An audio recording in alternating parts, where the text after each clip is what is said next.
All right, we are on to part three of a three-part series, 42 Rules for Life. This was taken from the Twitter thread from Mr. Jordan Peterson. But first, let's be our best this week at HMS. Let's be safe, let's be responsible, let's be respectful, let's be a learner. All right, we're off and running on part three of Jordan Peterson's 42 Rules for Life. Rule number 29, be precise in your speech.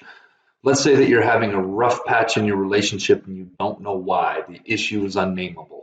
Is it real? Well, yes, it's manifesting itself in its physiological discomfort. Then you talk about it, you name it, and it goes from this blurry thing into a little monster. It's this precision that enables you to specify it. Now you can do something about it. It's little, at least, you can admit to it. I think being precise and filtering yourself and everything that comes out of your mouth is a real skill in life that's very important. If I could add to rule number 29. Rule number 30, stand up straight with your shoulders back. This was the very first chapter in his very first book where he talked about lobsters. I love that chapter. That's what really got me hooked into the book. To stand up straight with your shoulders back is to accept the terrible responsibility of life with eyes wide open.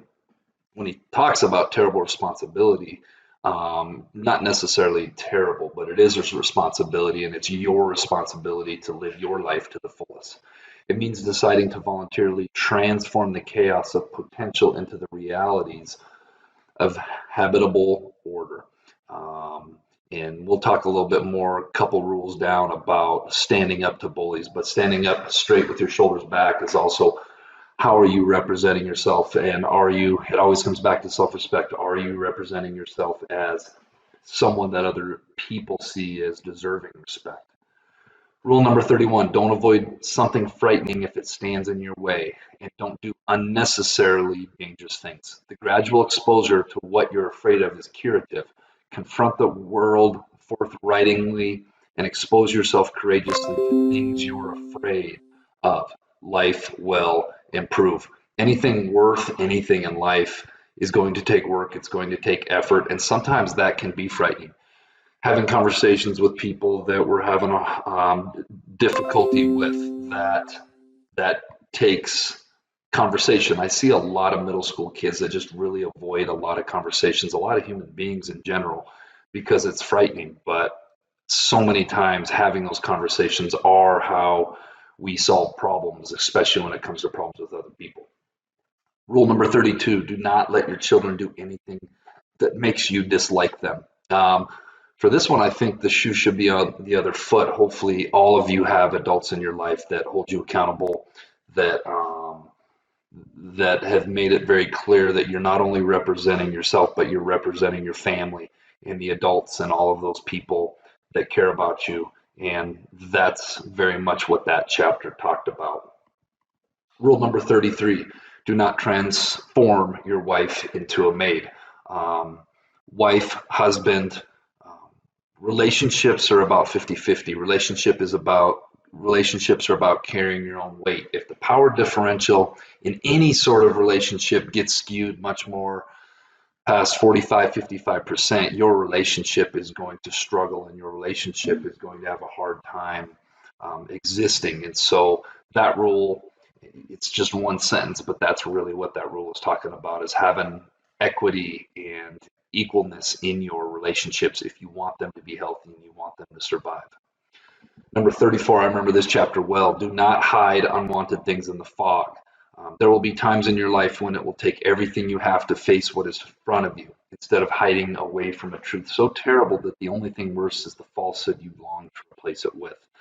Again, this is like brushing something under the rug, putting things off, avoiding things in life that we know we need to address. Super, super, super important, because if we have issues in our life and if we have things that need addressed and they don't get addressed, then they're never going to get better. They're just going to sit and fester and get worse. 35. This was from his newest book. Notice that opportunity lurks where responsibility has been abdicated. You positively need to be occupied with something weighty, deep, profound, and difficult. What would your life be like if you made use of all the potential that you were offered? This one's pretty self-explanatory. I will say that life, there's three things guaranteed. You're born, you live, and then you die. And life is so much about what do you do with that middle part? Do you live it to the fullest? Do you do something that really means something? Your purpose,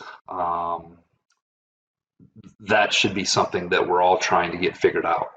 Feel incredibly blessed to do a handful of things that I really believe in. And I really believe in rule number 35 because I think our lives should really be about something profound and noble and deep.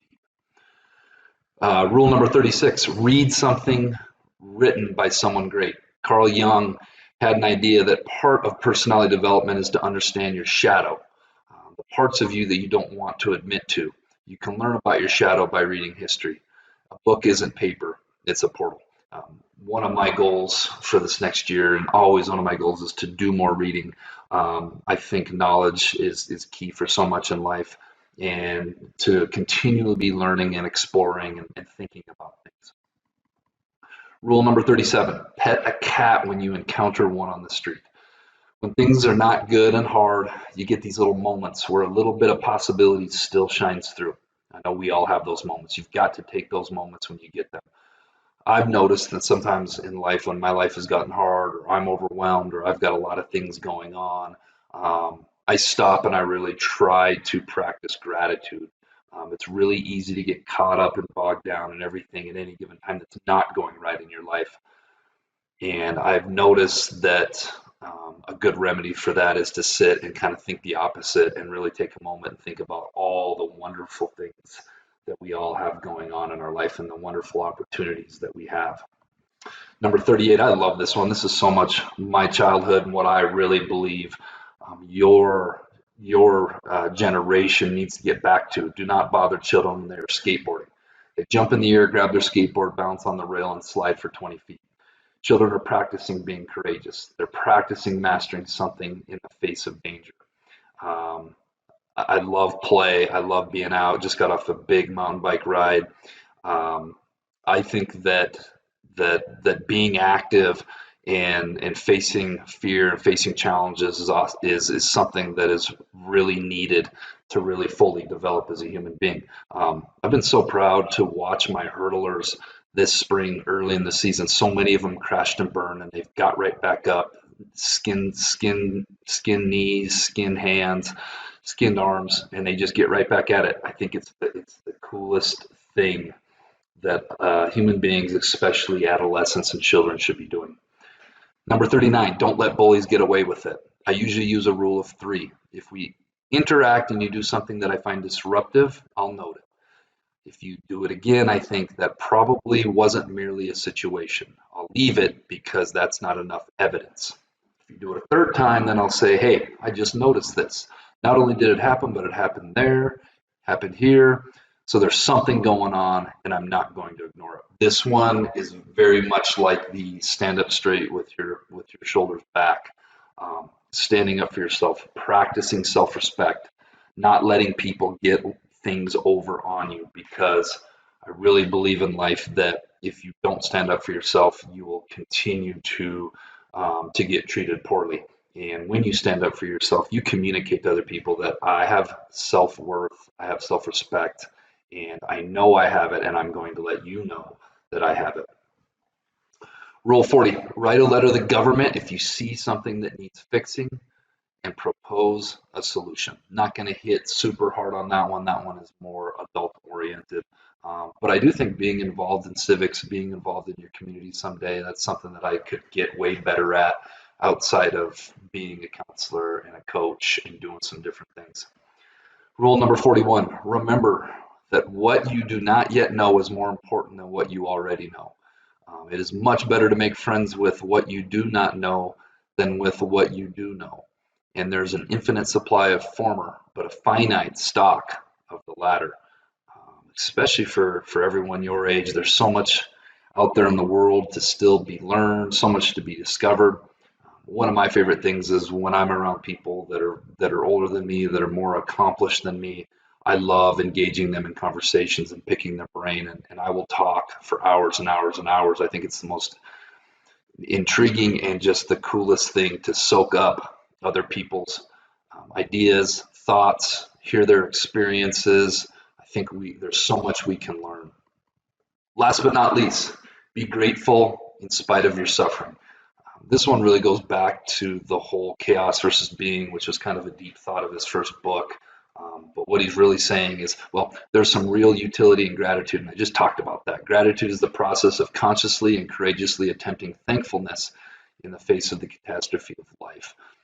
Um, what he really talked about in his first book was there's chaos around us, and then there's order, and you really want to shoot for finding that middle ground, and not necessarily avoiding all the chaos in life, but making sense of it, and trying to get things that you can control in order. So hope you guys got something out of this. Hope this was a great way to end your eighth grade year. Um, a lot of these things are rules that I firmly believe in, and I'm hoping that all of you picked up a few, something that can help you on your journeys. All right, this week's Jelly Bean Question of the Week winners. We got Liam Goodwin, Calvin Mokstead, Max Mayer, Keegan Storm, Jason Davidson, Bailey Edmondson, Emily League. The only place that comes before I forget what the words were was in the dictionary. This week's Jelly Bean Question of the Week. 2 in a corner, 1 in a room, 0 in a house, but 1 in a shelter. What am I? If you think you know, submit your answer. Get it turned in the Bob box by the end of the week. Make sure your first and last name is on it and I can read it so I can reward you. And tune in next week, see if you're a winner. All right, Bobcats, make it a great week at the Helena Middle School.